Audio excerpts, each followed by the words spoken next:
All right. How's it going? This is the Cabbage Cafe. We are here again. Can I be heard? Oh, yeah, I can hear you. I can't hear myself. Oh, you're being heard. Oh, we heard the words. So anyway, we got a lot to talk about today. Rick is on the phone. What up, Rick? I am here on the phone, and it is up. Yes, Oh, nice. Yes, it is. We also got Chris here in studio. Once again, we're lucky enough for that. And I was almost feeling like the show was evolving until Rick just made that last disturbing comment. He's still stigmatized by that for a moment. Now we can move on. Chris, how you doing, man? Pretty good. How are you guys? Very good. man. And I couldn't hear Chris either, so I'm assuming that my headphones just don't work. Let me crank your headphones up. For the listeners at home that can hear us, we hope that you're doing well, that you had a good week, and there's a lot going on in our show today. Jamie, what's the word? What do we tell them first? What's the most exciting thing? Well, a couple things are going on. Americans for Safe Access. I can hear myself now. Excellent. Is utilizing Michigan for a case study in a way to help states with medical marijuana laws pave the way for more people to utilize cannabis in lieu of opiate dependency. And so later on the show, we'll be hearing from a representative from Americans for Safe Access and talking about that. And Michigan is being kind of targeted, and I'm trying to help out, and we'll discuss some of the particulars of that later on in the show. I went to a great fundraiser this weekend for Attorney General candidate Dana Nessel. Asked her if she would call into the show and have that arranged. Also, I think for those who haven't heard from her yet, you'll really like her message concerning her stance on our issue of cannabis law reform and other issues as well. And we're going to talk about how you can get involved, how you can support her, and help at the Detroit Convention April 15th. And we'll get into that with her a little bit and let her say her thing. She does a great job of discussing exactly why she's in support of us, unlike any other candidate I've yet to hear, except for maybe Jeff Irwin on the issue. Well, hell yeah. I'm glad you pulled off that. That's going to be quite informative, I'm sure. Rick, how was your week? My week was great. I also attended a fundraiser on Saturday, or an event on Saturday in Detroit at the Tangent Gallery. It was exciting. There's a lot going on this week. The applications are due for the MMM-FLA program. We had an unfortunate explosion in Detroit that we'll be talking about. Several things to cover in our news segment at 5 o'clock. Yes. As always, I'm super duper excited for the news at 5 with you, Rick. It's one of my favorite parts. And I'm sure I'm glad there's some distance between us when you're excited. Yes, okay. and we'll get to some events and some actions that people can take and all types of stuff. We'll hear about Rick's erection, hopefully a lot more throughout the show. Wow. No. For the listeners, just know we're not going to hear about Rick's erection too much further throughout the show, unless he decides to just mention it. There's not much we can do to stop Rick from doing the things that he wants to do. And thank God for that. I'm glad to hear you say that, but I'm not going to talk about any erections that I don't or may have. That's for sure. But we will be talking about amazing cannabis events that you should probably attend.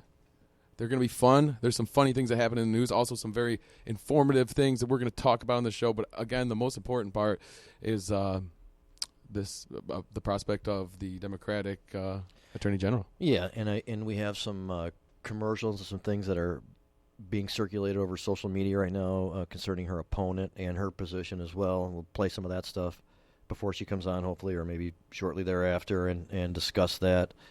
And the one of the bigger messages here is that we are trying to create better cannabis law reform. And right now, that effort, the most recent effort's taking place via a statewide ballot initiative. And of course, just as an update for that, they've turned in enough signatures, waiting for the state to confirm and officially place the CRMLA, Coalition to Regulate Marijuana Like Alcohol, language on the ballot. But you need people in positions of power to implement that properly, more in the way that it's envisioned and intended, rather than being an obstructionist, such as Bill Schuette, who's also running for governor, incidentally. Right. And Dana just exemplifies the kind of person that we need in that position I mean, and other issues too. I mean, she's very constitutional and civil rights minded. We'll hear from her and decide for yourself. But certainly, in order to preserve the effort that we've been given for so long now, having somebody like her in the position of Attorney General would mean a lot, and it's a very important thing, and we're going to work hard to try to help her out with that. Now, when did Bill Schuette take office? Was it 2008? It was 2010. 2010. Okay. No, he was elected in 2010, but he didn't take office until 2011. He was elected in November of 2010, took office in January of 2011. Exactly correct. Got it. Where he immediately started fucking with us. That's like almost like when I first started working with you guys. That's one of the biggest battles we all got into together was trying to keep Bill Schuette from being the Attorney General. Now it's just crazy to know that there's a good likelihood he could be our next governor. Unfortunately, that's also true. And one of the front runners, although all of the gubernatorial candidates support cannabis, Rick hosted a debate amidst all the Democratic gubernatorial candidates. They all, in their own way, support cannabis law reform. Gretchen Whitmer is the front runner right now, very qualified. I personally support her, and she will also join us on the show. I've asked her, and she's given me the go-ahead to arrange it with her staff. Has Bill Schuette's stance on cannabis reform changed at all since 2010? There's no way of knowing that or any reason to believe it. He said a lot of shit. I mean, I guess he actively worked against medical marijuana as it was going to be passed. And as far as legalization goes, he has said things like, let the voters decide or whatever. But, the voters decided on the Michigan Medical Marijuana Act, and he was an obstructionist to that. So what does that really mean? So there's no reason to believe that he's any better off than he ever was. I think it's going to come down to... Go ahead. What we can say, though, is that Bill Schuette, I'm sorry to step on you like that, Derek, but what we can say is that Bill Schuette has backed off of his fervent jihad. Those of us that were around in 2011 remember how bad it was. He really was in the news all the time, talking about how he wanted to get rid of the pot shops and the cannabis dispensaries and everything else. After a year and a half of back and forth between the cannabis community and Bill Schuette, he had lost so many court cases or been marginalized in so many conversations. All of his opinions were wrong on cannabis. Yep. So you're right. He may have been modified by feedback from his misfires, but there's no reason to believe he has changed his stance. And when he attains the position of power of governor, he could do a lot. That's not all that great for us. So I'd rather not have him in that position. And we can work against him and for another better candidate. Now here's maybe where you guys get mad at me, but to prove we're not a biased show, I just wanted to ask, and especially you, Rick, you live in Flint, correct? Is it the actual city, or at least around Flint? Or do you live in Flint? Yep. I live in the township. I live about a mile outside of Flint city limits, less than a mile. So for somebody like you, you probably have a strong opinion about what Bill Schuette has done to, basically go after all the people that fucked up with the Flint water crisis. So that, to me, is going to be something that, depending on your opinion, which, I really want to hear, is going to be like a big factor in whether or not, he's going to be a large consideration for governor, right? And all these little things, stepping on the cannabis reform and stuff, might take a back seat to the fact that he played such a big part in the investigation for the Flint water crisis. So how do you feel that he actually did with that? Well, and we know Bill Schuette's going to try and paint himself as the champion of the Flint water crisis because he did prosecute some people for crimes. Now, the question becomes whether or not he prosecuted the right people or whether he went far enough. But certainly, I don't think there's a single person in Flint that would consider him to be our champion of this issue. So I'm concerned about how he's going to spin his involvement. But I don't feel like the Attorney General has done nearly enough. There were many opportunities where he could have taken a stance in support of stronger law enforcement issues and didn't. There are a lot of people there that in Flint that struggle to receive water. The state decided they were going to allow the water financial allocation to be used for a variety of different things, and they've reduced the number of places where you can actually pick up water. It's more difficult for people in the city to get access to that water to the bottled water and the filters that the federal government agreed to provide. So I feel like he could have stood up a lot stronger for the citizens of Flint. But by the same token, I also think as a Republican, he's just doing what typical Republicans do, which is stand up for business interests, then the more money he can take away from the bottled water program and give to the sewer replacement program or to a roads improvement program, that's more money he puts into the hands of people that support him in this county. Genesee County here is traditionally very Democratic, except for a very few places where Republicans have maintained strongholds, like Atlas Township and Grand Blanc. So, there's controversy. Go ahead. Go ahead, Jamie. No, there's controversy over how he's chosen to charge some people and not others, and why he's chosen some over others, and that type of thing. That's part of the discussion too. Right. Well, it's easy for someone from Lansing to claim to be the champion of the people of Flint, but I, frankly, only recall one time where I can remember him stepping foot inside the city. Wow. And that was for a press conference where he came in. They controlled the audience by requiring pre-approved media credentials in order to attend the meeting. And when it was done, it was at the University of Michigan Flint. As soon as it was over, he booked on out of town. So I don't think you'll find too many people here in the city that will consider him to be our champion, even though that may be his war cry in the upcoming debates. Well, I think that's a good thing then. I mean, I'm personally, not educated enough on what he actually fucking did for anybody there, so I can't say that. But all I know is I do see him on TV standing there acting tough, and I don't know. There's got to be at least a handful of people standing around that are at least semi-happy that there's somebody trying to put a foot up somebody's ass that could have caused that issue. But at the same time, like you said, he can't be considered a hero if he's. Well, Frank Kelly, many notables have said that he's charging the wrong people. He's kind of like misfiring on his approach. From some people's analysis, I'm sure Schuette would defend himself. Absolutely, yeah. And we'd hear exactly why he's doing what he's doing. I, for one, think that they should be pointing more toward the existing governor. And I can understand politically why he might not do that, but given the set of facts and who's ultimately in charge, who's ahead of all these departments that fucked up, who had information for a long time and didn't act on it, that's our governor. And he's considered one of the worst leaders in the world as a result of it. There should be some more shade cast in that direction. There's a lot of concern that the Attorney General's actions have just been perfunctory. We knew some people were going to have to go to jail as a result of the Flint water crisis. How many people, and people at what echelon? That's the question. I think it's a minimal number of people, and I don't think it's the people at the top leadership that are being punished properly for this. And I think that when you start to look at making durable change in government as a result of this catastrophic failure, I don't see durable change in the way Michigan does things as a government. I don't think that the efforts by Mr. Snyder and Mr. Schuette have been sincere enough to identify where the problems are and then to make systematic changes to prevent them from happening again. Putting a couple people in jail solves the immediate problem, but it does not insulate us from this ever happening again. And that's what I hope the Attorney General would do, and I don't feel that that's happened.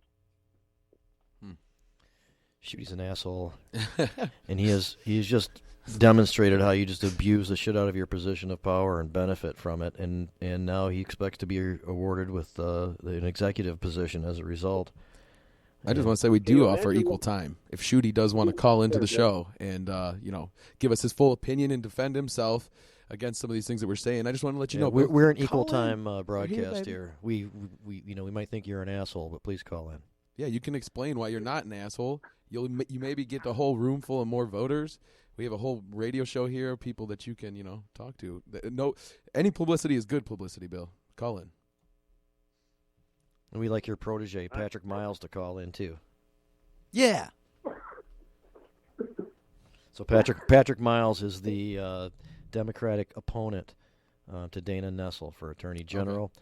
And he was recently on Off the Record, and hopefully we'll be able to play some of this, and was asked about marijuana. And instead of being prepared as a candidate, an astute candidate, understanding what issues are prevalent and what kind of questions he may be asked, he rambled on with some prohibitionist spiel for a few minutes. It didn't make any coherent sense except for to say that he really doesn't like any of this stuff. And then he was asked if he ever prosecuted anybody who was following state law under the Michigan medical marijuana program, and he said no, not unless it was associated with other drugs, and he listed off the other drugs that would commonly be resulting of him wanting to charge somebody if cannabis was involved. And the reality is, we know several people, unfortunately, who were prosecuted by him, who were only charged with what was legal under state law. Charged federally, that means he's a former federal prosecutor in the Western District, and he has discretion, so they didn't have to do that. But they did. He said he didn't, and he did. He clearly did. So there's a lot of problems with this guy. At best, I'm hearing that he might say he's neutral on the cannabis issue. Not good enough. Wait till you hear what Dana has to say. I'll say this too. Dana Nessel successfully defended a group of same-sex marriage couple all the way to the United States Supreme Court. The DeBoer case. The right of their couple, to defend the right of that couple to be able to wed in a recognized union. And to be able to adopt a child. That was the point. That's how it got started. Yeah. And the person that she fought against was Bill Schuette. So can you imagine a situation where Bill Schuette is governor and Dana Nessel is attorney general? That's what we like to call the checks and balances system, where a governor who feels like he's got all this power can do whatever he wants. And the attorney general sits there and says, no, this is a guideline set up by the Constitution. These are the boundaries under which you must play. And when you stray from that, the AG puts your ass in check. That's what we need. What we don't need is Bill Schuette as a governor and then Tom Leonard as an attorney general who might be the Republican nominee, who would probably just rubber stamp almost anything Bill Schuette wanted to do. Right now, we've got a situation where there's no checks and balances between the governor and the attorney general's office. And look what's happened as a result of it. What has happened as a result of it? The Flint water crisis. We've had several situations where high-level state officials have lost their jobs because of impropriety. There's no checks on the lobbying industry right now. In the formation of the Michigan Medical Marijuana Facilities Licensing Act, there should be greater oversight by the Attorney General's office on the role between lobbyists and decision makers in licensing and regulatory affairs. But instead, we see the exact opposite. We see a ton of people with special interest group clients taking Lara people to lunch and writing special notes to them and being given private meetings and updates on the status here. All of this revealed as a result of FOIA requests by the MLive group and their wonderful staff of writers. So when we see this, that's influence peddling. That's exactly what it looks like. And there's a person whose job it is to stop that. That would be the AG. But I haven't heard word one from the Attorney General about how we need to modify the way things are done with the rollout of the MMFLA program, and that causes me some concern. I'm also noticing that we're running right up pretty close to 420, my brother. Oh, yeah. Oh, yeah, 418. That has not been lost. Was that your Sixth Sense playing in there, or did you actually look at the clock? Yeah, no, I had a little tingle in my special place that told me it was almost 420. See, I knew you were going to talk about your special place one more time on the show. There we go. Yeah. All right. All right, so for everybody waiting for it, it's our 420 break. So we hope you enjoy yourself because we know we're going to. And when we get back, we're going to pack your head with knowledge.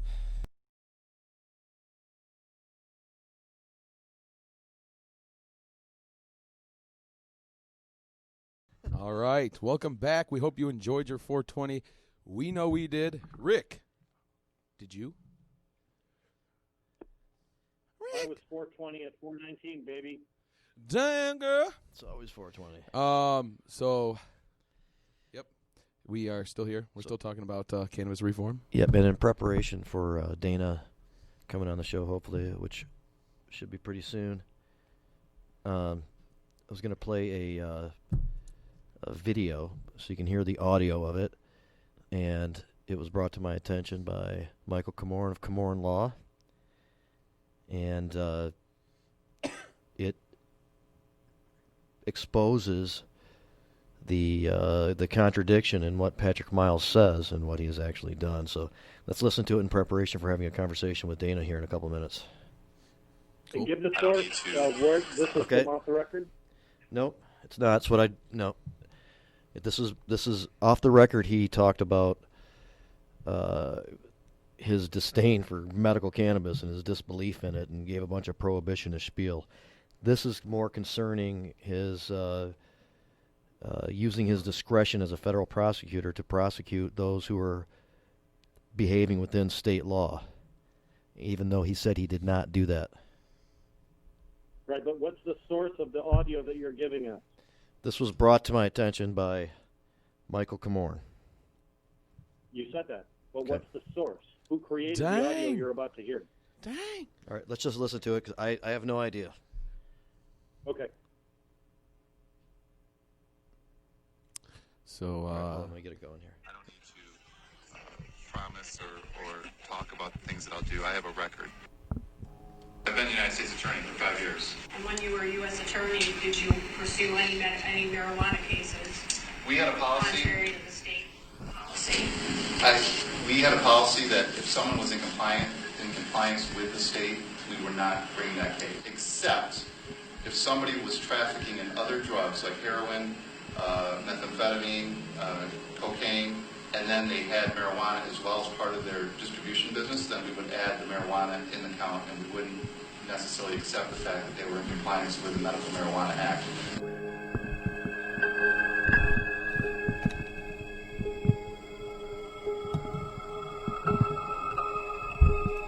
I had 13 indictments against me, and it was just terrifying. 100 years in prison and $100 million in fines. Under federal law, marijuana is illegal, period, as you know. He had 3 attorneys that we had worked with that had went to the sites.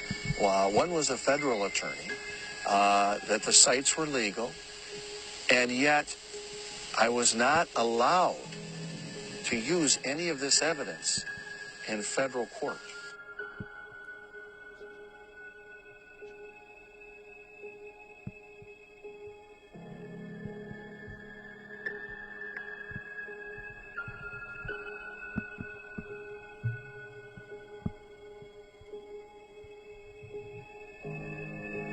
I will enforce the law to follow the will of the people.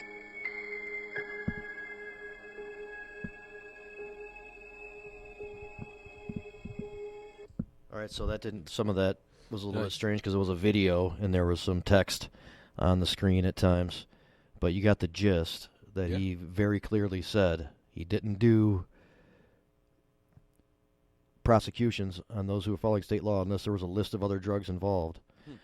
You heard from a guy named Mr. Forsberg, who is part of a group of people known as the Okemos 7, who were early on targeted by federal agents in the Western District in Michigan. That was really creepy music. I don't it was designed to kind of give you a bad feeling about that guy. Well, it did. Which it did. It worked. I'm scared. So who originally made that, I'm not sure, but it was brought to my attention by Michael Camorn. Of course, Planet Green Trees. Hey.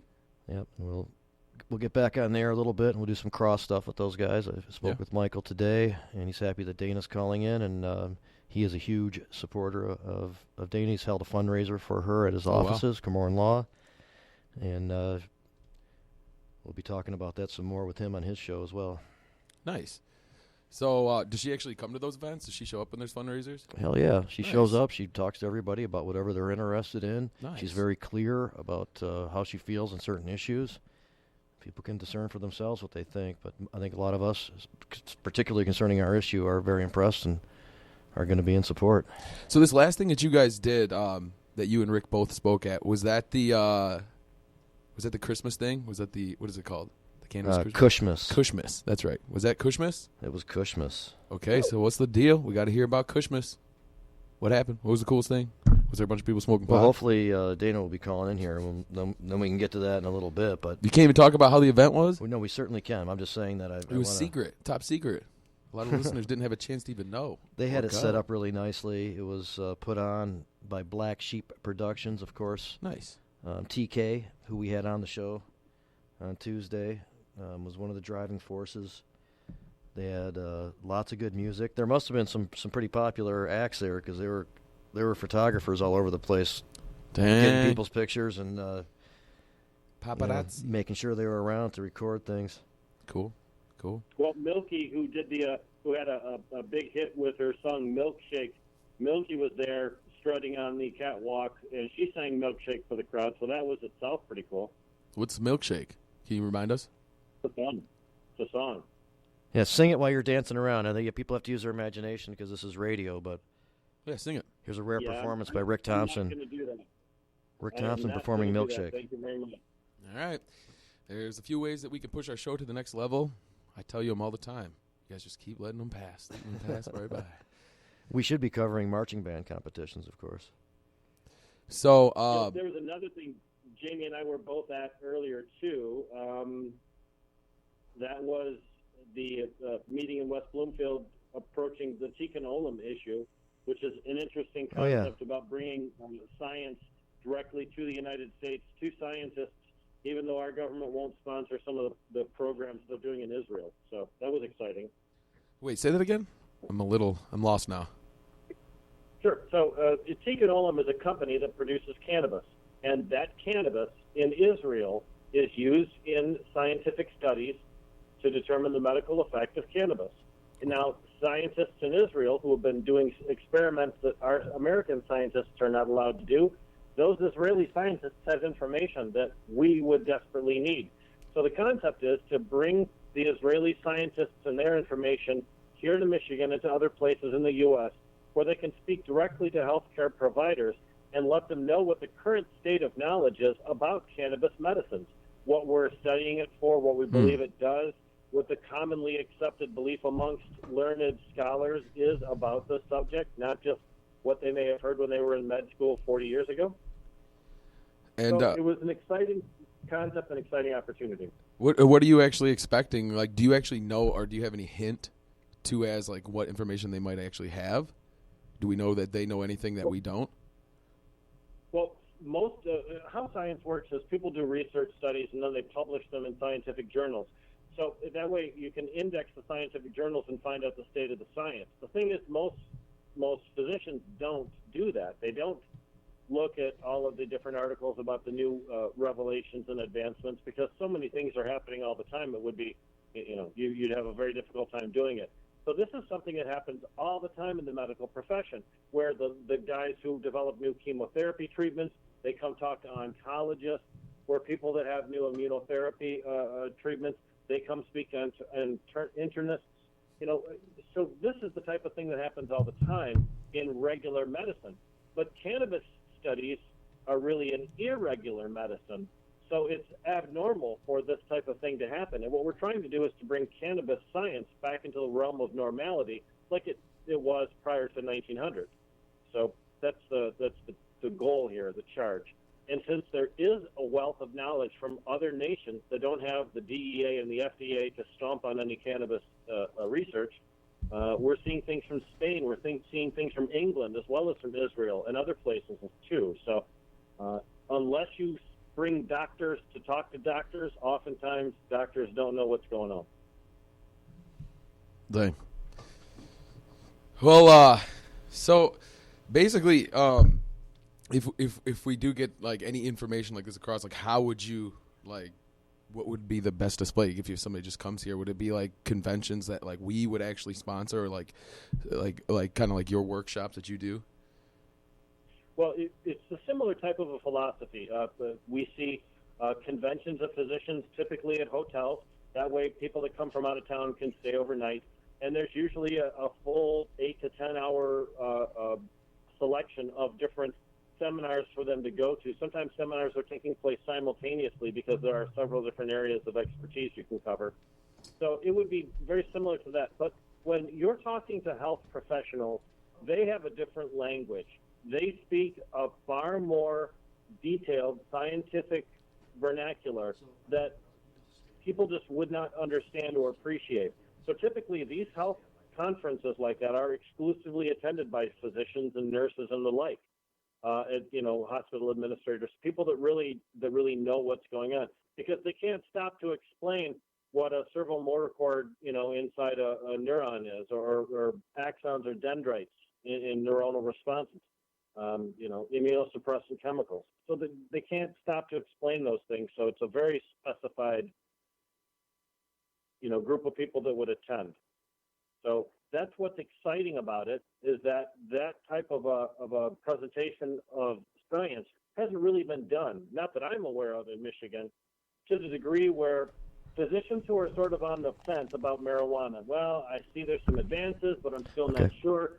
That's one of those events that would push them into the positive viewpoint forever. Cool. Hey, thank you, Rick. Yep, Rick, we're gonna move on now because we are graced with the presence of the next Attorney General of the great state of Michigan, Oh. Dana Nessel. How are you doing? I like that introduction. Thank you very much for making it. Man, so How are you? doing very well.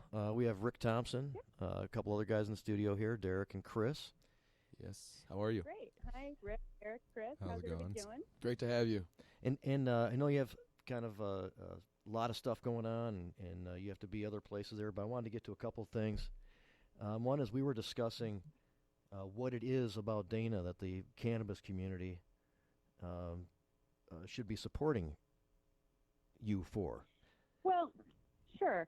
So something about my candidacy and about my experience in this area is that I've practiced criminal law now for about 25 years in the state of Michigan. About half of that time as a prosecutor and about half of that time as a criminal defense attorney. And I've also done a lot of civil asset forfeiture work. And what I've come to see over my 25 years of practice is that I think the criminalization of marijuana and the war against marijuana, I think that it's done incredible damage to the state of Michigan, to our nation, and I think it's time that war ended. And I've seen a lot of good people who've gone to jail, who've gone to prison, who've lost everything that they own based on the fact that they were marijuana users, that they were medical marijuana patients, or that they were caregivers. And I'm appalled by it. I've seen it from both sides. I understand the issue, I think, as well as anybody who's ever run for the office of Attorney General. And it's my goal to see not only that the proposal passes next year and that marijuana is formally legalized and removed from our criminal code, but that patients feel safe, caregivers feel safe, and that we no longer use the Office of Attorney General or the hundreds of millions of dollars that go into the testing and investigation and prosecution of marijuana cases, that no longer is utilized to criminalize marijuana. So that's, in a nutshell, that is my opinion. That's how I feel. And it's one of the big reasons why I wanted to run for the Office of Attorney General. Yes, very much appreciated. And for myself, I've been an independent for many years, but I joined the Democratic Party recently for the sole purpose of showing up at the convention in Detroit April 15th to support your candidacy. And many of us of whatever area on the political spectrum who are involved in cannabis reform are seeing the importance of having somebody as aware and understanding as you've just described, being in that position of power, so that when this law passes, it gets implemented as intended and isn't met with a lot of obstructionist opinions and lack of support or intent of carrying out the will of the people, as Bill Schuette did while he was in office. So I was fortunate to be at a fundraiser to come across Rick, a guy on your staff that you're. I'm not sure exactly what his title is, but he seems to be really facilitating a lot of stuff on your behalf at these events, and he gave me the form to fill out to join the Democratic Party, and so that I can prepare myself for that time. But what is the process? How can people, if they want to support you for your cannabis reform or any other issue, what is the process to make sure that you can get that support? Well, so it's actually very easy. And I know, for instance, for the Republican Party, you have to be an elected precinct delegate in order to be involved in the convention process. But that's not true for Democrats. So whether you consider yourself to be a Democrat or an independent or a Republican or a Green Party, or if you're just unaffiliated, you never identified with a political party at all, but you think it's essential that we have someone in the Office of Attorney General that when we interpret the law, and whether it's the medical marijuana law passed in 2008, or hopefully the legalization of recreational marijuana in 2018, that you have someone in that office that you know will fully implement the will of the people, meaning the understanding that the voters of the state intended to legalize both recreational and medical marijuana. If that's something that's very important to you, and you want to make certain that I'm on the ballot in 2018 in November so that you can vote for me, all you do is you go online. You could go to my website, which is dana2018.com, and we have those forms on there. Or you just go to the Michigan Democratic Party. Just Google that, and they will have a way to join the party. There's a few different ways. You could just do it online, and it costs $10 to register online. Or you can print the form out that, again, is on my website. It's also on the Michigan Democratic Party website. And if you print the form out and you send it in, it's actually free if you do it that way. And you don't have to even make a $10 contribution to the party if you don't want to do that. And once you send that in, you will be registered. And that means that you can come to the Democratic Convention, which is at Coble Hall in Detroit on April 15th of 2018.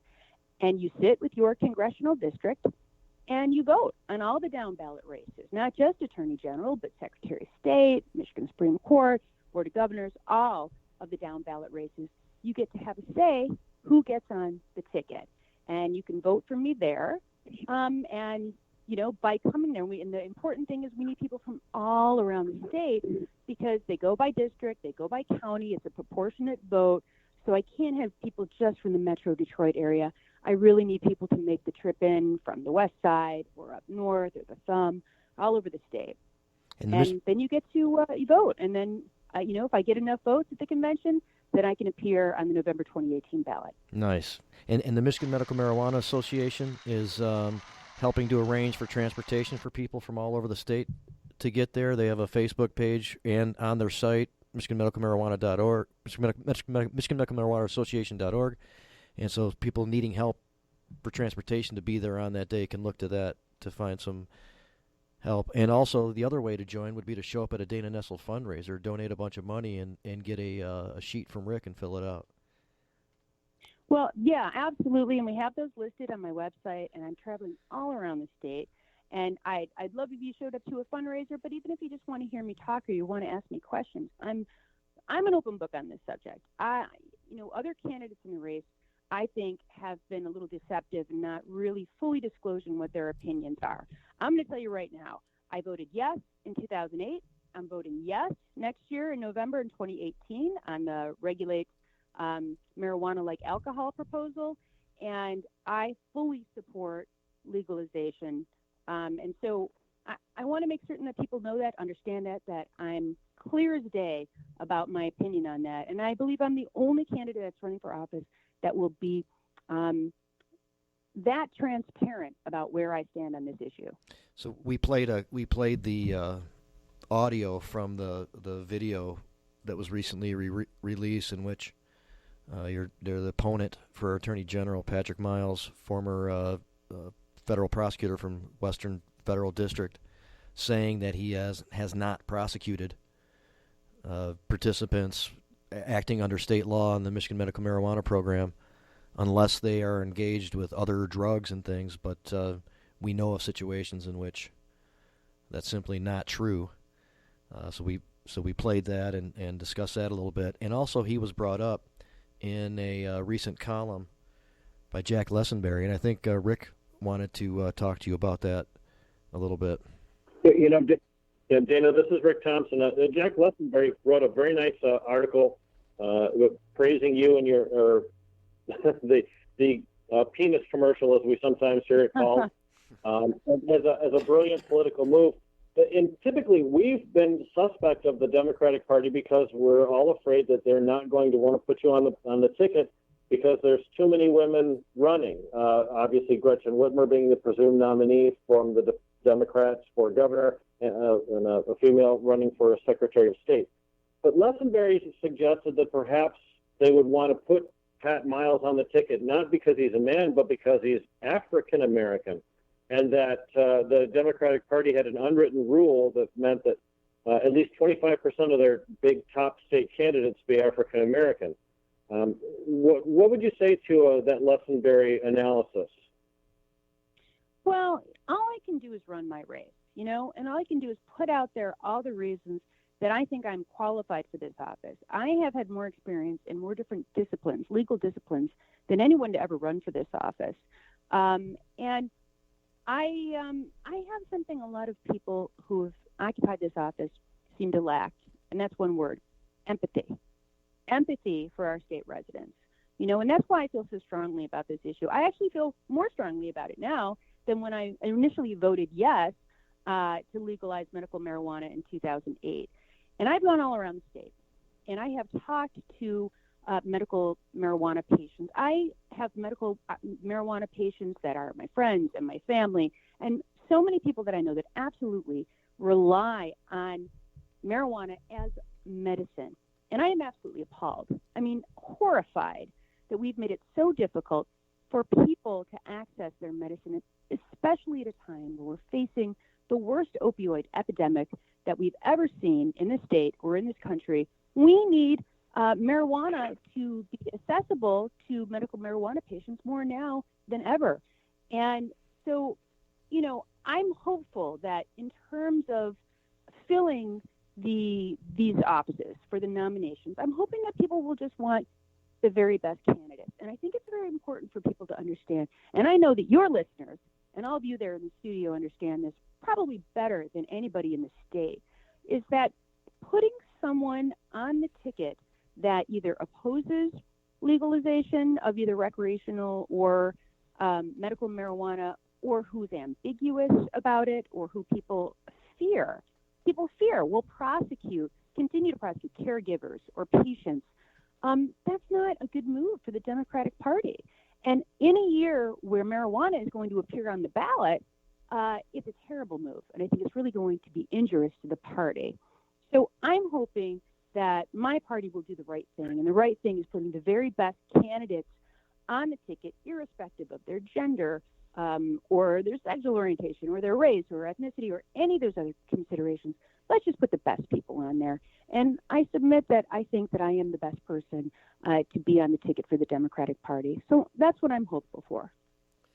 Dana, I have to agree with you on that. And let's ask one follow-up question, too, about the role of the Attorney General and the role of the governor. Oftentimes in our system of checks and balances, we see that the Attorney General fails to act as that check valve on actions by the governor. Now, with Rick Snyder, there may not have been a ton of provocative actions, but with potential Governor Bill Schuette, there'll be a very real need to have a check valve on his unbridled hobby passions, let's just call them. Willingness to abuse his position of power. When he need to be there. Yep. So what tools are available to an Attorney General to correct behavior of the governor in those circumstances? Well, for instance, I think that if we have the wrong person in the governor's office, and by that I mean somebody who is sort of on a mission to prosecute marijuana cases. I mean, let's face it, we know that to be true of Bill Schuette, adamantly opposed to legalization of either medical or recreational, really opposed to the 2008 proposal, which passed, and was not interested in executing the will of the people, really instead chose to utilize any loopholes that existed in law to enable himself to perform as many prosecutions as possible against medical marijuana patients and caregivers. So we know, we don't have to wonder what he's going to do when he becomes governor. We know he's probably going to continue his crusade against marijuana in whatever fashion he can. And the problem is that the executive has the ability to appoint numerous personnel to boards of all types. And there are LARA boards in terms of licensing, regulation, the Medical Marijuana Board. I mean, there's all kinds of appointments that will be made by the governor in many capacities, so he can appoint people to these boards that subscribe to his philosophy, his anti-marijuana philosophy. And as the AG, one of the things I can do, honestly, I mean, the AG is the prosecutor, the chief law enforcement official in the state. And I've seen personally that there are a number of types of cases that I strongly believe the AG should be prosecuting right now, but he's chosen to ignore it. So there's a lot of discretion. We call it prosecutorial discretion in terms of what the AG decides to prosecute or not. And there's another thing that the AG can do where there are vagaries in the law. They can draft what we call AG opinions, which are effectively binding in many circumstances. So when somebody asks, well, we don't really know how to interpret this law, what do you think, Attorney General? You have the opportunity to draft an opinion as to how, what that law means or how it should be interpreted.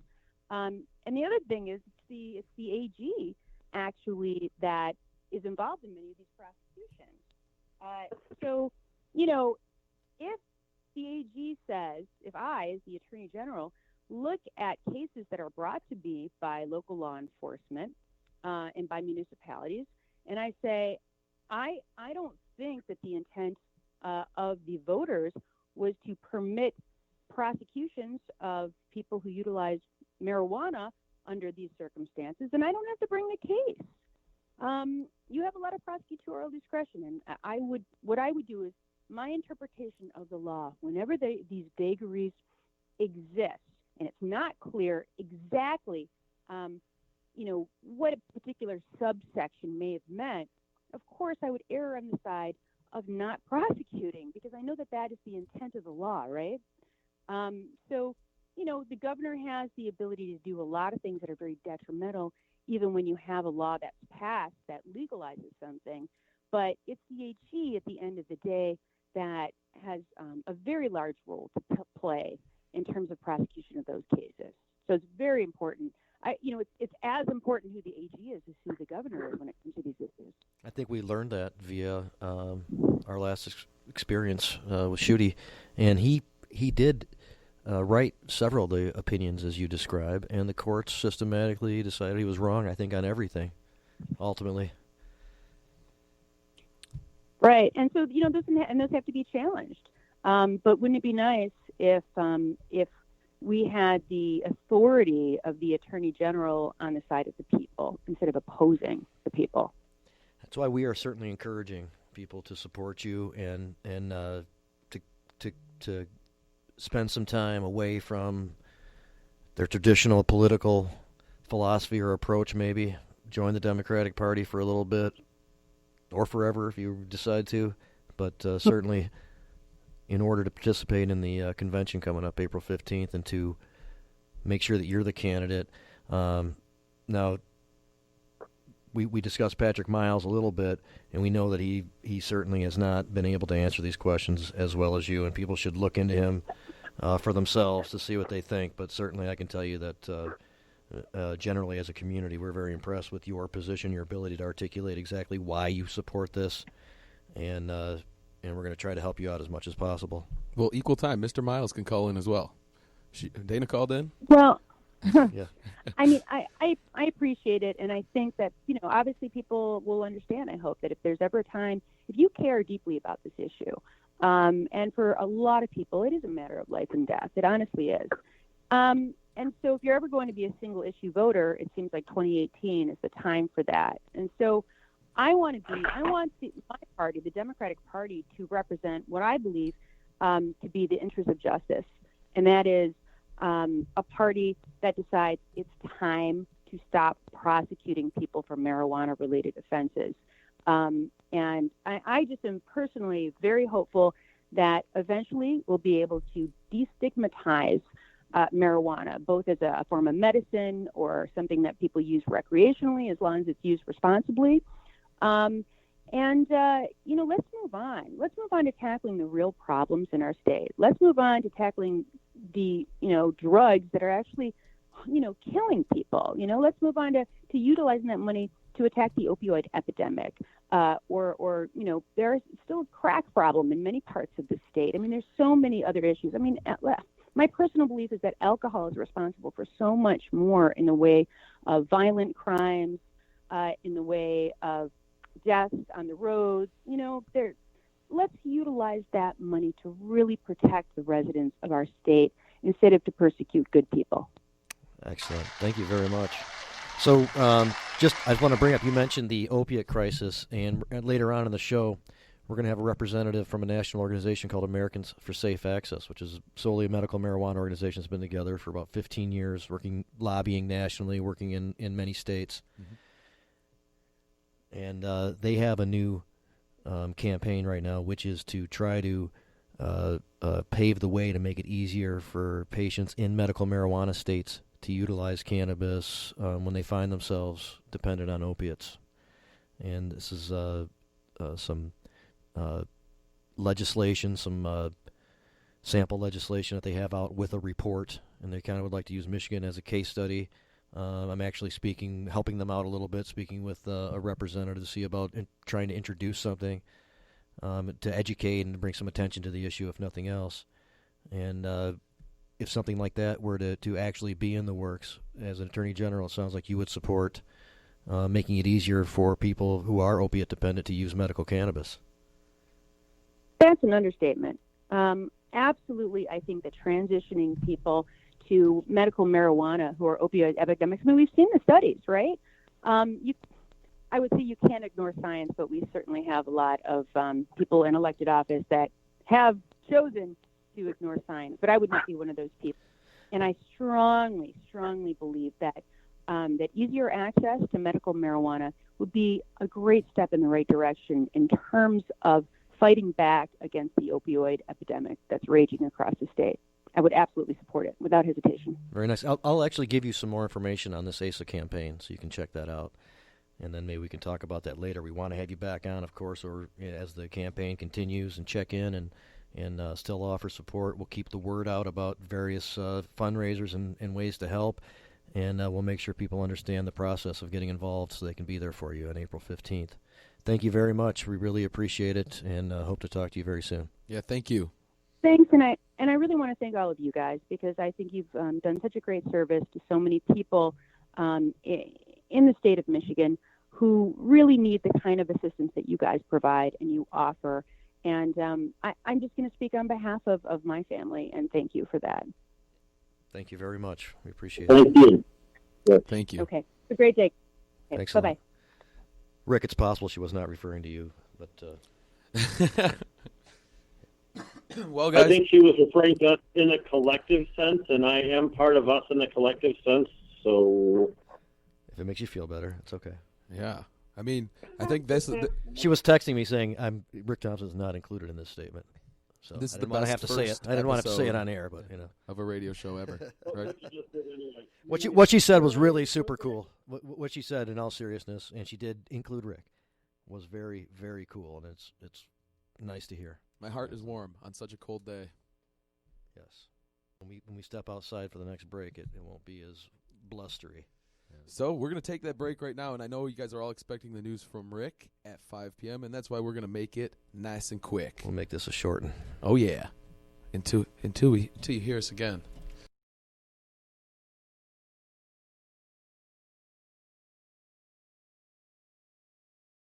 All right. So we're back on. This is the Jazz Cabbage Cafe. I'd like to thank everybody for listening today.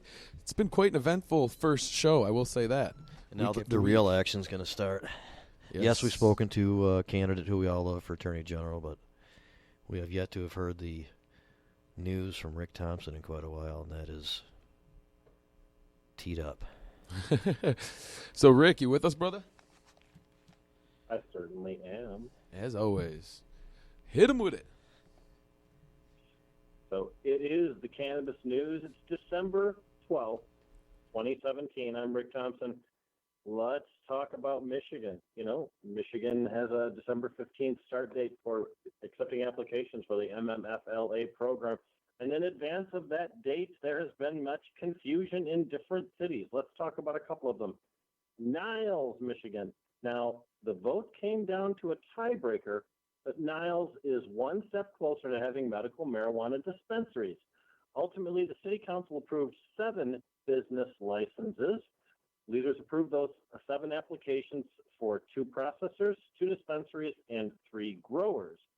It wasn't, obviously, a unanimous decision. Councilman Dan Vanden Heed voted no. He says he's skeptical of the idea, but Mayor Nick Shelton was the tiebreaker. And his yes vote seemed to resonate with community members. In fact, they applauded when he broke the tie. Probably not going to be much applause in Lansing this week and next week. Verge Bernero, this story is only hours old, folks. Verge Bernero, current mayor of the city of Lansing, has made an announcement. Medical marijuana shop owners have until Friday to apply for a city license that would allow them to avoid being shut down, but they won't have to close right away. He's giving them a 7-day extension. So if you're not applied by December 15th, you need to be applied by December 22nd. The Lansing State Journal article says, if dispensary owners don't submit applications by Friday's deadline, or if the application is rejected, the city will shut the dispensary down by December 22nd, the executive order states.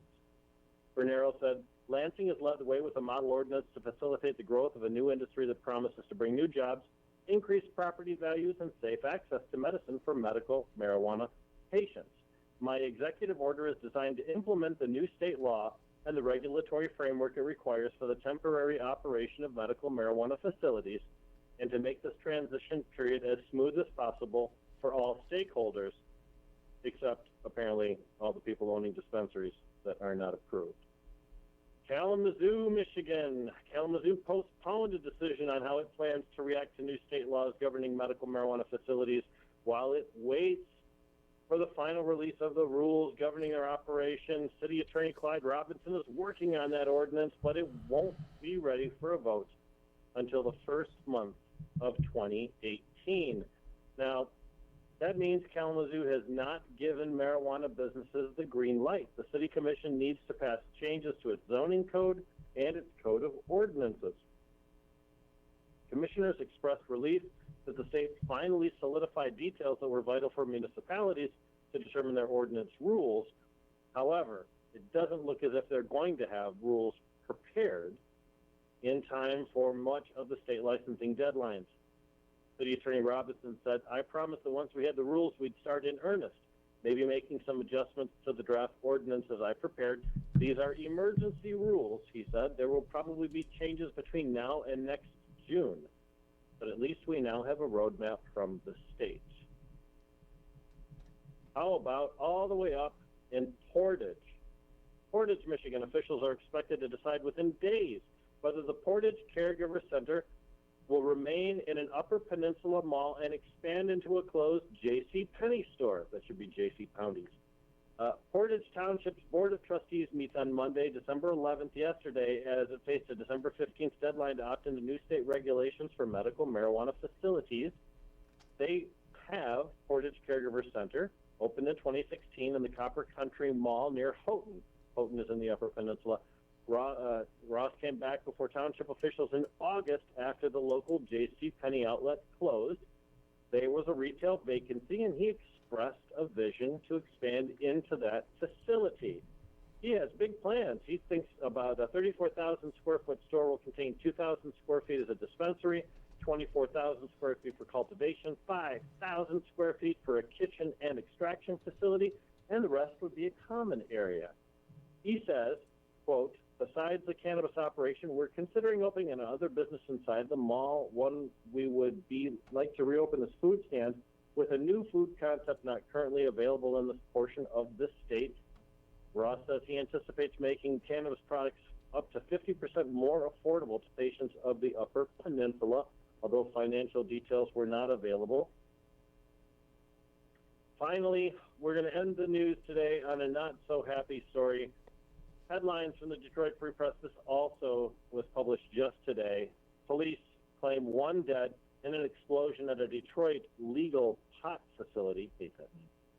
According to the Associated Press, authorities say one person is dead after a pressurized tank apparently exploded at a commercial building on Detroit's east side. Detroit Police Captain Mark Thornton says 2 people were at the building Monday night when one of them left to move a vehicle and then heard the explosion. Thornton said the explosion killed a person inside the building. WDIV-TV reports the building was being used for legal growing of marijuana, and the Detroit News reports that the explosion left a hole where the tank had sat. The identity of the person who died was not immediately released, and the cause of the blast is still under investigation. That is sad. sad. That sucks. Well, good job, Rick, as always. Thank you. So certainly some condolences to the people surrounding the tragedy in Detroit, and the family involved. And Yep. That's shitty. And it is shitty, but let's look at one thing that we can pull from this, okay? So here's an explosion at a pot facility, and the fact that it's a marijuana facility is almost unimportant to the story, right? A couple years ago, people would be jumping all over the fact that it was a cannabis facility that may have had a negative story generated from it. But now, pshaw, right? Cannabis facilities are just not that unusual anymore. That's true, and every industry using such equipment will have some misfires here and there, some safety issues, and unfortunately something like this might occur. It's not unique to the emerging cannabis industry. Pressurized tanks of gases are a regulated industry, and there's a reason they're regulated because they have had histories of problems. A valve can go bad, there's a million different things that can go wrong with a pressurized tank of gas. So it doesn't have to have anything to do at all with cannabis or the cannabis situation. Those are just dangerous objects to work with. Why? In some instances, commercial cannabis cultivation is not for the faint of heart. Yeah. It's real work. So then you brought up Lansing, and there is a ongoing lawsuit, but I suppose starting to give out licenses and staying on the schedule doesn't necessarily interfere with that. And then there's also, and I mean the lawsuit via the denied referendum. We talked about that here before. Explain to the listeners. Sure. Give us something. So when the local government makes a change in law or a change in policy, people can choose to petition, get enough signatures, and force that change to a decision of the people by vote. And so the signatures were obtained and turned in, and the clerk declared there was discrepancy and denied the count.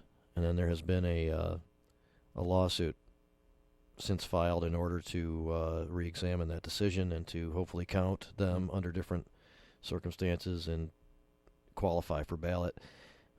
But whether or not that happens, it's all about getting these dispensaries going, and what this could do is perhaps force a negotiation in which more dispensaries are added to the list allowed. Don't know what the outcome will be. That's just one thing being discussed. And then the other interesting side is that recently the ACLU, I believe, and maybe some other source, has said that they are going to challenge the home growing side of Lansing's ordinance in terms of monitoring electrical usage. And so it'll be interesting to see how that plays out. Now, potentially that could be challenged and decided that that's a little bit too intrusive and be removed from the ordinance, and the rest of the commercial side move on. So there's a lot of different weird things happening around the whole Lansing scenario to keep an eye out for. You guys mind if I change the subject? Derek's officially going to change the subject. And also we should be expecting a caller very soon. Oh, good. Until then, I just wanted to say, if you know anything about me personally, I got 3 things. I love my family, I love cannabis, and I also love weddings. I'm a wedding guy. I do a lot of things with weddings. We got somebody calling in right now. I'm going to get back to that, okay? I'm going somewhere with this. But until then, let's talk to Beth Collins from Americans for Safe Access. Hey, Beth. You were at the Cabbage Cafe. You there? It's just David, but I'm here, yeah. Jeff? But what a gal. Hey. How's it going, Jeff? Glad to have you. Good. How are you doing? Hey, thanks a lot, man. And sorry about that. It's expected, Beth, but we are absolutely glad to have you. And we've already brought up a little bit ASA's Americans for Safe Access most recent campaign concerning trying to help those in states where there's medical marijuana available to have greater access to use for opiate dependency issues. And if you don't mind discussing like your position, Americans for Safe Access, and then describing this campaign, that would be great. Well, sure. One of the most popular conditions that people use medical cannabis for across the country is chronic pain and conditions associated with pain, whether it's through an accident or a muscular disease or cancer. But pain seems to be the most typical condition that people really want to use medical cannabis for. So we had been looking at some research, particularly a study in the Journal of the American Medical Association, that showed that in states with medical cannabis programs, there was a 25% decrease in opioid-related deaths. So that study came out in 2014, and really I think there's been an increased prevalence and conversation about using medical cannabis as a tool to fight the opioid crisis. You've seen it a little bit on the state level, and finally some lawmakers on Capitol Hill are starting to bring this up in hearings and in letters. So the goal of this campaign, the End Pain Not Lives campaign, is really to highlight that research that shows the connection between using medical cannabis and a reduction in opioid overdose deaths, in opioid hospitalizations, and overall reducing chronic pain. So we're trying to target state legislatures, the federal government, and then as well as patients and healthcare providers to really educate everybody to show that this really can be an effective tool in fighting this crisis. That's excellent. And so what is your position at Americans for Safe Access? We want to see as many medical cannabis programs as possible include chronic pain, and then hopefully have more states include opiate use disorder. With over 64,000 individuals dying each year from the opioid crisis, and the Drug Enforcement Administration has actually never reported an overdose from cannabis, it really shows that this can be an effective replacement. And there was a survey a couple years ago that surveyed 3,000 pain patients, and 93% of them said they preferred using medical cannabis to strictly an opioid regimen. Obviously, there's some patients where opioid therapies work for them, or a combination of medical cannabis and opioids work for them, and we certainly don't want to discredit those treatments. But there is a large majority of patients who want to use a less addictive, less harmful alternative to treat their pain. All right, absolutely. Hey, Jeff, what is your actual title there? I am the legislative analyst. So what I do is I look at state laws and see how they mesh up with the federal guidelines and how they can be improved. So even in the states that have had programs for 2 decades, California, most people consider that a pretty robust program. There's always room for improvement. So that's kind of what I do, what I look for to make sure that states are serving patients the best way possible. All right. So we had a candidate for Attorney General 2018 in Michigan on the show just a little while ago, and she was describing why she supports our community and cannabis reform and properly adhering to the intent of the existing laws and future laws. And she describes specifically being motivated to support this so that those dependent on opiates can use cannabis instead. She's had some experience that from within her own family, and is very much behind that concept as well. And I told her about this program, and she made it clear that she supports it. Well, and that's great to hear, because we really need individuals in those power positions to recognize that this campaign is so important. Just from a numbers perspective, in between May of 2016 and May of 2017, Michigan's opioid deaths went from 1,927 to 2,036, so that's a 5.7% increase. And obviously, Michigan's program has been in place for almost a decade now. So that growth is certainly slower than we see in some states without programs, where you see sometimes as high as a 40, maybe 50, and in a few cases, over 60% increase in the number of opioid deaths from 2016 to 2017. So we've sort of been well past the point of being able to act, but now really it has become part of the conversation for public health outcomes. So to hear a potential attorney general of a state be on board with this, that's great news. Yes, and part of our discussion was needing people who are aware in those in those positions to be making the decisions based on implementing a functional system as opposed to being obstructionist, as our current attorney general has been for nearly the last 8 years. And I think it really also shows the importance of science. The science is on our side. Cannabis is an effective tool for managing chronic pain. In January of this year, the National Academy of Sciences, Engineering, and Medicine released a review of over 10,000 studies, and they came to the conclusion that cannabis is an effective replacement for opioid therapies, and there's substantial evidence that it's effective for chronic pain. So to continue to function in the government's framework that cannabis has no accepted medical value under Schedule 1 is at this point, completely unworkable with the framework the federal government has put in place.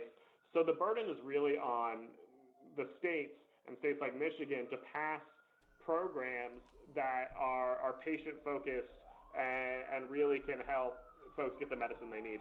Oh, man, they're coming for you, dude. Wow. We're going to witness. Are you okay? Yeah, I'm sorry. We're right outside the pathway of the presidential motorcade where our office is in D.C., so a lot of times we get background sirens. I'll put you on mute for one. No, that's okay. Yeah, is that the... Just relieving to know they're not coming for you, and we're going to witness a raid live on the air or something like. Yeah, but did the president just drive by? Is that what happened? It's Vice President Pence. His residence goes by our office, so anytime he's coming from Capitol Hill, we'll get that motorcade sound. Wow, that's kind of cool. You're right down there where the action is. Dang. Very cool. That's So very cool. we're gonna wrap up this segment in a second. I really appreciate all the information. If you don't mind, explain to people briefly what ASA is about, how people can support ASA. Sure. ASA, Americans for Safe Access, is the nation's largest nonprofit dedicated to advancing medical marijuana therapeutics and research. And how people can contribute, please go to our website, safeaccessnow.org. Learn about how you can become a member, how you can donate to our cause. We work in all 50 states and on Capitol Hill, and we're really trying to change laws and get rid of the stigma behind using medical cannabis as an option to treat a variety of medical conditions. Excellent. And I just want to add that ASA has had more of a presence in Michigan in the past, and that's going to come back around along with this emerging commercial medical marijuana commercial system.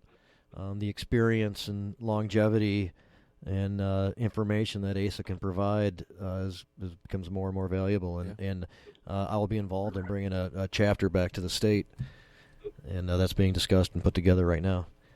So I'll get more information about that. We're super excited about that partnership. We love working with quality advocates on the state level. It makes our job a lot easier, and it makes the working together makes achieving goals a lot simpler. So very excited about getting started back up in Michigan, and I think there's a lot of good things in store for us. Yep. And all the quality advocates and Rick Thompson appreciate that very much. And you're on here with Rick, too, and Rick recently wrote a story for the Social Revolution, a media source. Covers a lot of cannabis issues based on the press release that ASA recently put out about this new campaign. And we certainly appreciate the coverage, so thank you, Rick. Yeah, always glad to. Jamie and I helped start the first Michigan ASA chapter back in, 2013, whatever it was. And even though that worked well for a while, it was short-lived. But I think there's a renewed interest in it nowadays. Yep. So we'll keep everybody apprised, and hopefully we'll have you back on too, and with some progress reports on some of these things. So thank you very much, and have a great rest of the day. Thanks, Jeff. You as well. Thanks so much, guys.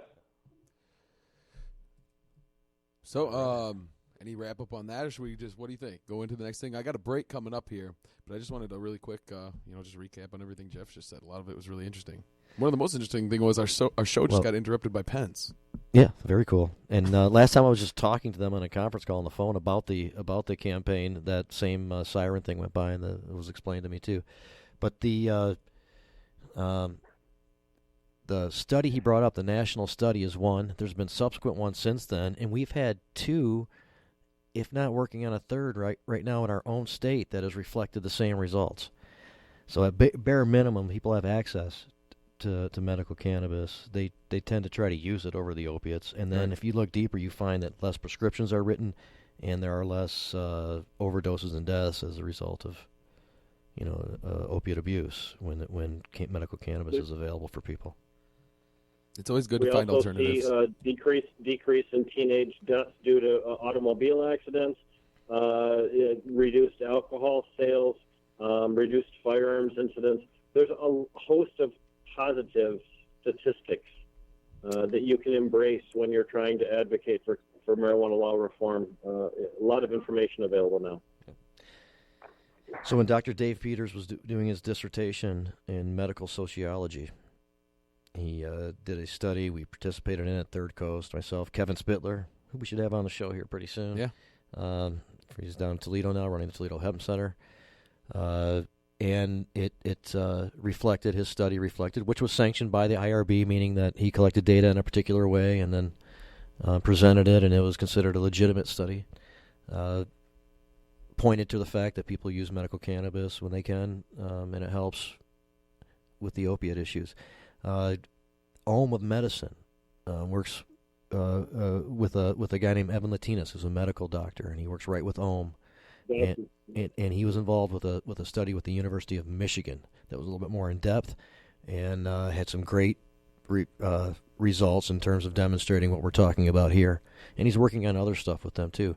And then there's the study that Jeff referred to in the interview, and there's been some subsequent national studies as well. So this is a real thing. And I didn't get into it with them, but there are like a couple of clinics now that are utilizing cannabis as an exit strategy for people with dependency issues.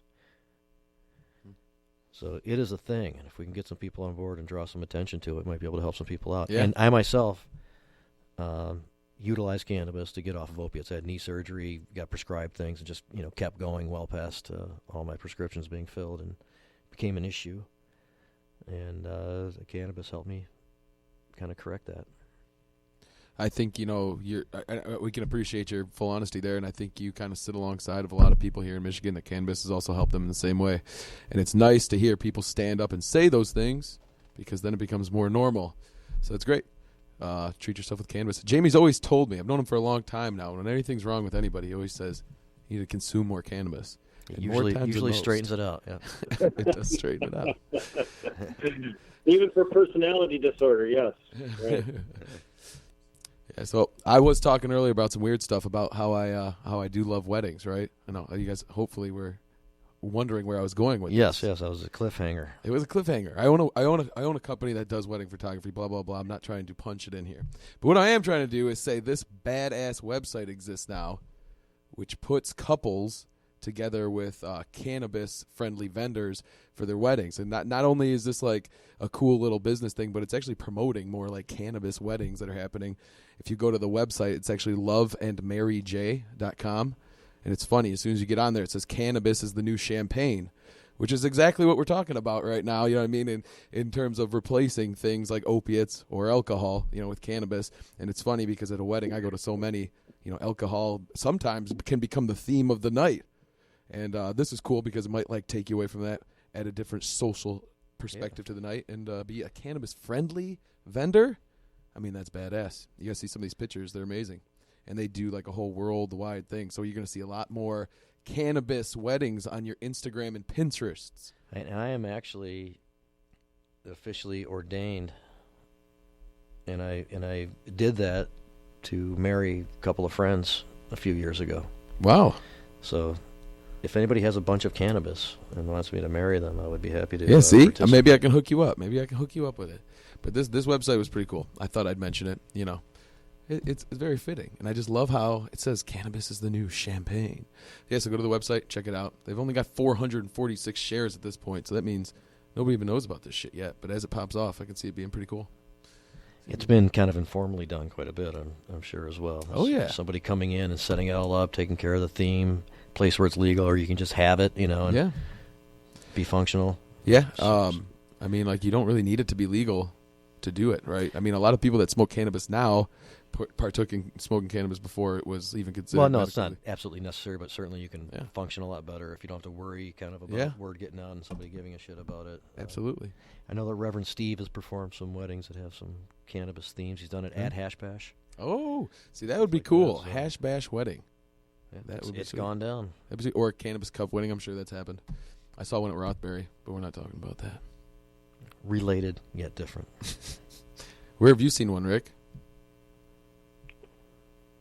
I was married on the banks of a river in the Upper Peninsula, so we didn't have cannabis at the actual wedding, but I can tell you that there was a hell of a lot of it consumed at the reception.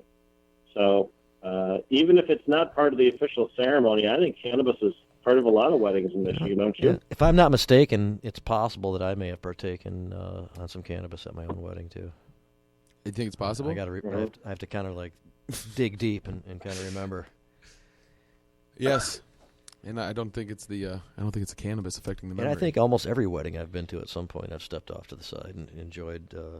It's a good the thing. Cannabis. I don't really drink, or I actually don't drink at all. So yeah, I do like cannabis.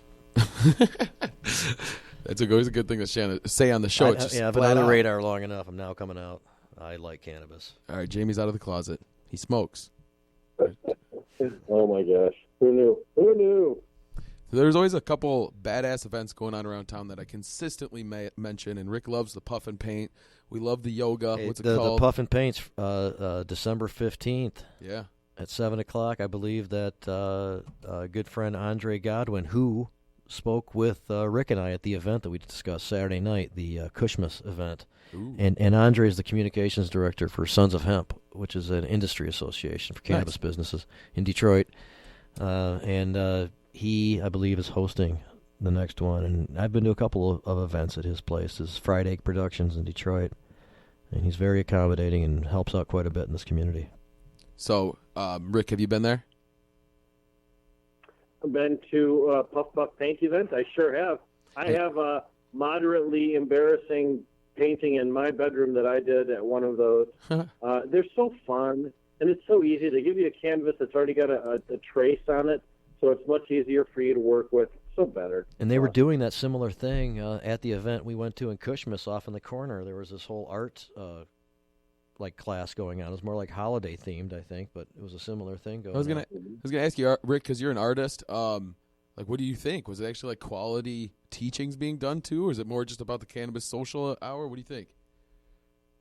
Well, it's about the cannabis social hour, but you get a creative outlet also. And you get something to take home with you, too, that you created with your own hands.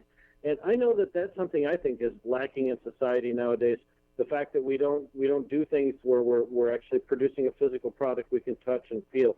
Used to be that there were guys that did woodworking, or there were guys that published books, or, there were guys that built houses.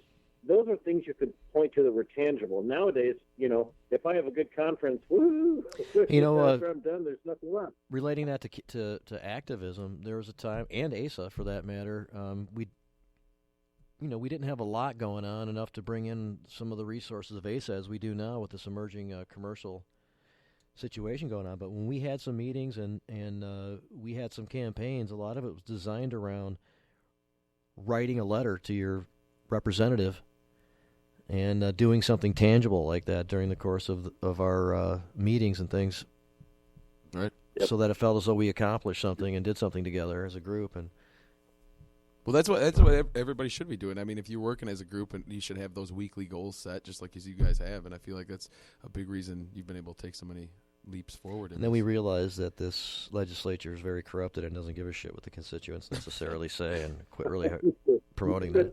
We're not crying the blues. So what's the deal? Do we know anything about the collection of signatures? We haven't talked. Well, we were still under the I mean, it was 4 weeks ago, I believe, and they said they would take up to 60 days. Right. Now there were some turned in before us, and they have not been confirmed yet. Okay. So we're still waiting, and we're still within the time frame that the state has set. So do you guys know is that how it's going to come down? Are they going to count those first ones, report those, count the second ones, and report those, or are they just going to kind of bundle them? I don't, I couldn't tell you. Okay. I mean, they could decide to have some kind of an efficiency thing where people are all working together to get this done, and then they kind of report at the same time, or maybe it works better if they do one at a time. I really don't know. And just so our listeners know, it's the ongoing topic. Jamie and Rick both partook in personally handing how many signatures? 130,000? No, 360,000 plus signatures were turned in. You need just under 253,000 to qualify. Qualify for ballot in 2018. For the legalization. To vote on legalization in 2018 in November at the general election, along with Dana Nessel and maybe Gretchen Whitmer and some others. Sorry, I just like to hear you say it. But the Coalition to Regulate Marijuana Like Alcohol. Now, Rick and I are on the board of Am I Legalized, which is like the volunteer grassroots component of the larger coalition. The larger coalition includes some very professional organizations, including a professional signature gathering company, who also vets through the signatures for validity rates as they come in. So the confidence in having a proper count, and even way more than we need, is very high. Sweet. So we're still high hoping. So 2018, we got some hopefully good people and proposals coming to this ballot. So make sure you're informed and know what the hell you're doing before you go vote. And make sure you do go vote. Make sure you're registered to vote. If you want to get into this and do something significant to help out cannabis reform, no matter what political philosophy you come from, bite the bullet for a little while, join the Michigan Democratic Party, be prepared to show up at the Democratic Convention in Detroit April 15th, and cast your vote there for Dana Nessel so that she can be in the running for Attorney General, and we can have somebody in decision-making capacity who understands and is aware of what this is all about. And she described that very clearly here on our show just a little while ago. Nice. Well, I can't tell you, that was crazy that you called in. I feel like our first episode of our show here has been one of the most informative episodes of our show. We're almost ready for a second episode. We're almost ready. I think you know what? I think we're ready for a second episode. We're getting there. Don't jump the gun over there. To get to one, so yeah. That's funny. Rick should be in the studio if we're ever going to move on to a second show. Yeah, he has to be the christening of the second show will be very important. We'll probably bless that with donuts and, of course, cannabis. Coffee, maybe a little bit of that. Probably go outside and urinate. Yeah. So go outside and urinate in the building just to celebrate. There you go. That's a sexual predator zone. You get put on the registry for doing stuff like that. That's true. That's a bad idea. You're right. We'll celebrate a different way. Yes. So we sent Chris here on a special mission. We ran out of cannabis here at the studio, so he ran to a close by place. Secret shopper. The Jazz Club. We had George Brico on as part of our on-running first show. And he discussed it briefly as he was telling us about his work on the local initiatives in Detroit, along with his group Evergreen and company. And we are called Cabbage Cafe. They are the Jazz Club. Yes. And we envision some type of a partnership in the future. Yep, it only makes sense. How far are they? Between the jazz, though. Yeah, there's no jizz between the jazz, though. No doubt. So Chris just went there. I'm gonna. But but Brico is in a couple of your spank banks. For sure. I think it's a great place. I don't know what you're listening to. Again, that's a third reference. The show. That's great. It's a good one, that means. So, again, Chris just got back from this wonderful place called the Jazz Club with some wonderful gifts for us. He got me some Animal House. Anal House? Anal House. Animal Haze. Some Glass House, some Dabberoons here. So what do you think of that? What do you think of the Jazz Club there? The ass house? Are you guys done talking about dicks and asses? My mom listens to this show. Can we just go back to talking about good stuff like cannabis and politicians and not Donald Trump? I'm back on cannabis.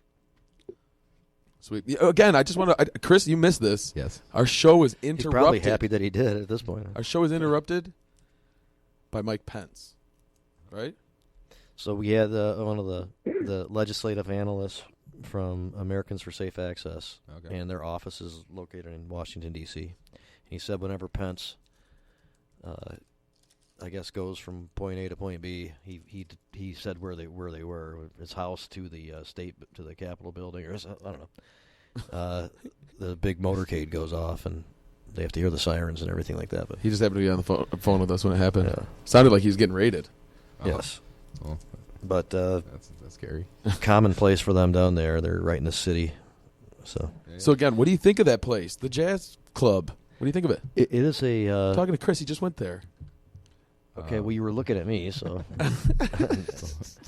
Chris, what do you think of the Jazz Club? I think it's a great place. It's not the first time I've been there. They're always really friendly, and even when it's busy, and it's not, you don't gotta wait too long. So you feel safe in there. They do a good job of having it's not too intrusive, but there is security for everybody's sake.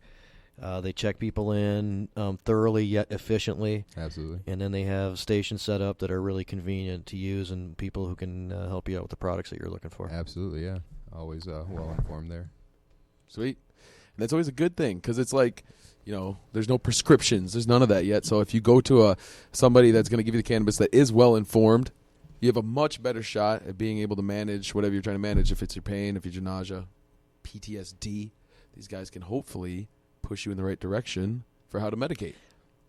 Yep, there's room everywhere for there being kind of an elevation in education on how to work with patients on their things. And I think along with this kind of new system coming in place and all of the information out there and organizations that provide education and that type of stuff, I think we're going to see an elevation in kind of up-to-date information on a lot of this stuff. Because I know there's a lot of plans for this type of thing to happen. I sat in on a seminar a couple weeks ago from a guy who has his own service, but was trained under a Colorado company called Trichome Industries, which is like an educational organization, and he had his own set of presentations in which you could earn certificates and things like that. ASA, as we just discussed, is going to be coming in doing a lot of that stuff. So Michigan's done a really good job of kind of being very aware and being somewhat cutting edge kind of on our own and our own standards. But now, like when you can really comfortably come in and there's a real reason to have a lot of this participation, we're going to see a lot more of it. And a lot more people have access to some really good education. It just keeps getting better. I think I might stick around for a little bit here. I'm starting to like the way things is turning out. What do you think, Rick? I think we're good. What the hell is that? You got an an elephant? You got an elephant there? In the room? An elephant? What are you talking about? So it was a weird noise when you came on. I don't know if you were muted or something like that when you first came on the air to answer the question. There was a weird trumpeting sound as if an elephant was having a good time in a shallow pond. Well explained. With a semi-erection. That's a pretty specific reference, Jamie. But no, actually, it's the squeak of my office chair here as I sit in my studio and record my portion of the Jazz Cabbage Cafe. I have to get some WD-40 on that bad boy. So he's checking in. He's checking in the space in his house as his Jazz Cabbage Cafe broadcast spot. Hey. And not the studio, I noticed. Well, sometimes Rick does remote broadcasts from Lansing, from the Capitol, so it's just like, it's all right. You do what you got to do, Rick. But when you're here, we're going to definitely appreciate it. That's true. Just to give our listeners a little bit of a extra special news flash here, about 3:15, just before we went on air, Licensing and Regulatory Affairs released another series of press releases and disclosures. The online application process is finalized. They also have an application instruction booklet, which is brand spanking new that they've put out. So that's a brand new thing for people to download and take a look at and see what it's all about. Their title of their press release was Bureau of Medical Marijuana Facility Licensing Paper Application and Application Instruction Booklet Update. So supplemental applicant pre-qualification packet. They're always efficient and snappy with their titles. It also says the revised application instruction booklet is available at. So they just released this information, Jamie? The emergency rules finally came out the day after our conference on December 4th. December 4th around 1 o'clock or so, between 1 and 2 o'clock. They already realized they screwed it up, and they have issued a revision. So the revisions include persons required to submit a supplemental application pre-qualifying packet for certain disclosures have been revised. You must submit if you are a person who directly or indirectly own any financial interest in the applicant. So if you owe grandma some money for your college loan and you want to apply to the MMFLA, grandma's got to go through a financial disclosure form. Oh, that sucks. Grandma. All types of weird shit and excessive, overly restrictive, overly regulated shit coming up, but we're hoping that it's a functional start, as we've said before on this show. And what they're doing is they're copying a lot of things that happen in other states. For example, in Illinois, there was a very, very fully fleshed out law that was created by the legislature. Because it was created by the legislature, it had a lot of different parts and took way more words than was necessary to describe the process and the program. And the program suffered for it. They restricted the ability of people to register easily for the program, so they have fewer actual patients who are getting benefits of the service. The businesses who had an anticipation of a robust program got a skinny program instead, and they're also suffering financially. And it's also difficult to fix it because you have to go through that same legislature in order to make corrections, and there's no zeal for them to do that. So Michigan has copied some good things from other states, but also copied some cumbersome items from some other places as well.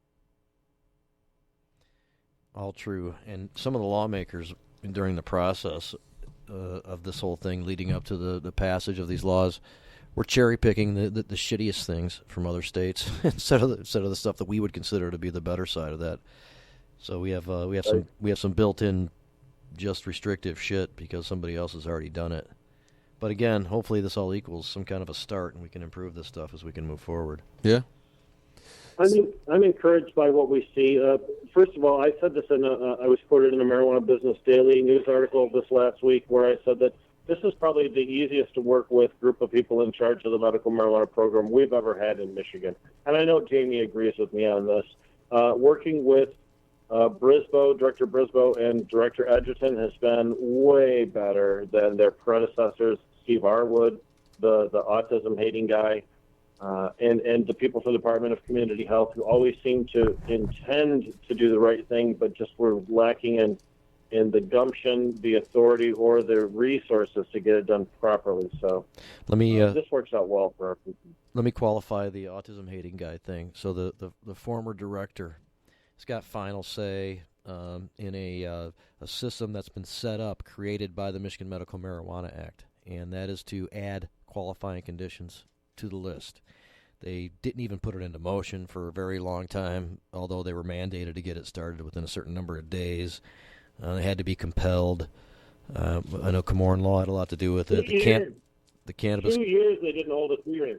Right. Yep. Cannabis Council. Some others kind of helped to put some pressure on. There was some lobbying with it. The Cannabis Patients United. One of the members was able to get on a board that was finally created, as outlined in the law, where the department creates a recommendation panel for these qualifying conditions. And so a couple of friendlies on there, but a lot of people not really all that understanding or not necessarily all that friendly.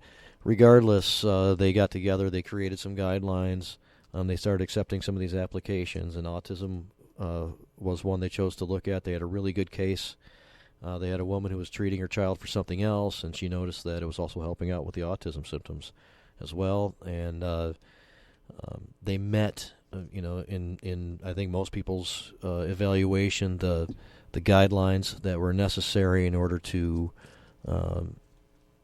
create the ability to add it to the qualifying list.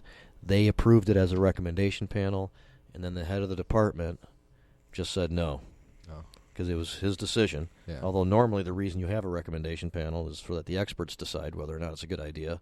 Yeah. Not the guy who happens to be the head of the department. Yeah. And so that's why That's a Rick panel made that of- statement.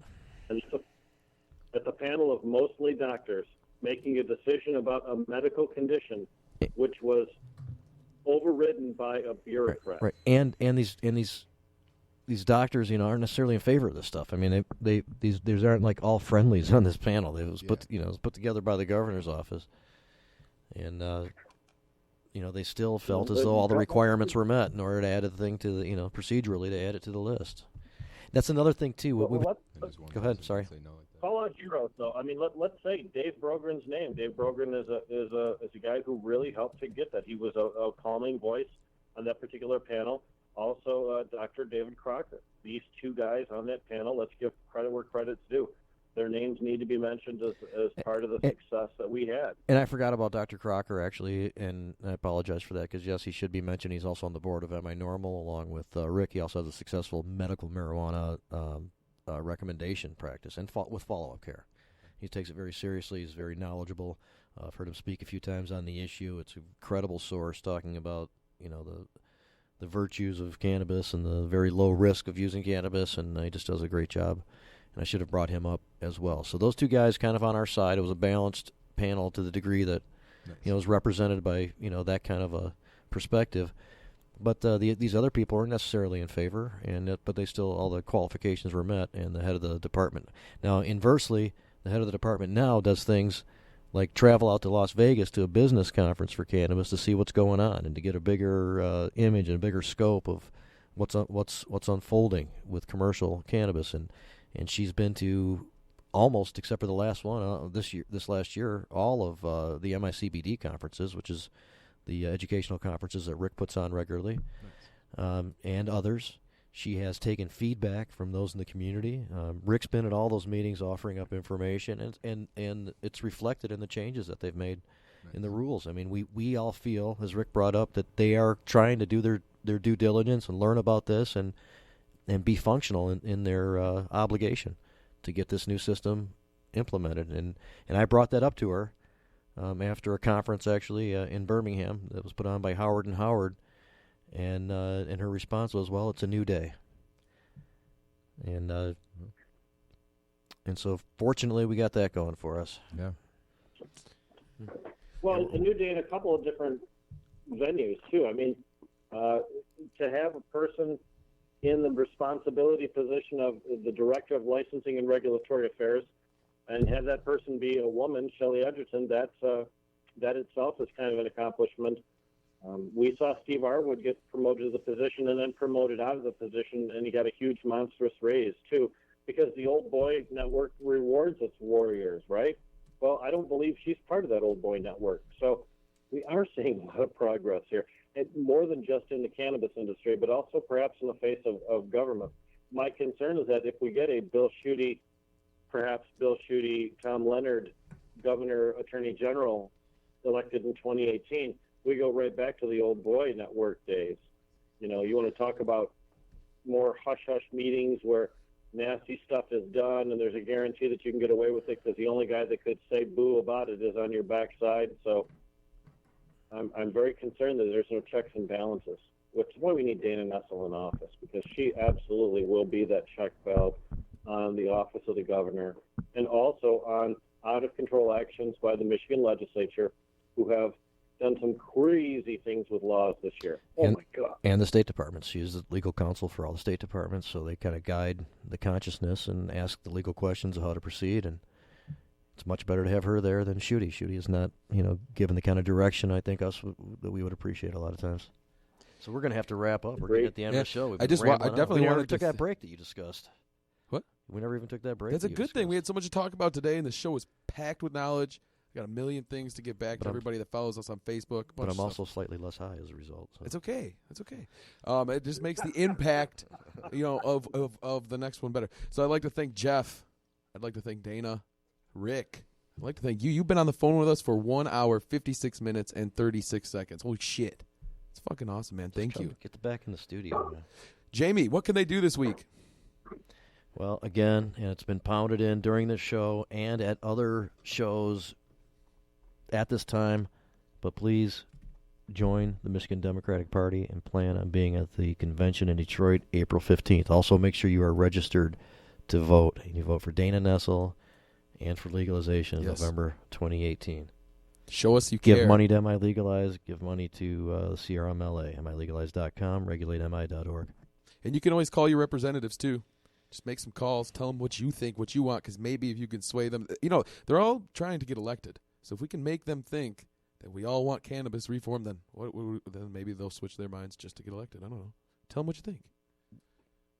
When something comes up and you'd like to have your voice heard, they will take your call, your email. They have coffee hours quite often. You can show up there and have conversations with them, participate, have your voice heard. You do that on the same thing on the local level. You can join groups and organizations. You can support groups and organizations who are carrying out the things you care about. Get involved somehow, and I think if anything has happened from this Trump presidency, it's that a lot more people realize the importance of being involved, or else weird shit happens like Trump gets voted in as president. You got anything for him, Rick? Yeah, I sure do. I absolutely have to say, vote. Vote, vote, vote. Regardless of your political affiliation, get registered, do it. There are special elections that will be happening in March or April of 2018. It's not just a thing to do in November. Now is the time to think about that. That's my message. But if you're going to only target a few hits, you hate the system, at least show up and vote for legalization for Dana Nessel in 2018. Yep. Sweet. Well, until next week, guys, I think, honestly, this was our best show yet. So, round of applause. Thank you, Chris, for making that run. Thank you, Jamie, for being so badass here. Rick, for calling in, knowing all the shit you know. And myself, the man on the keys. What's up? Do the Jazz Cabbage Cafe. We'll be here every Tuesday at 4 p.m.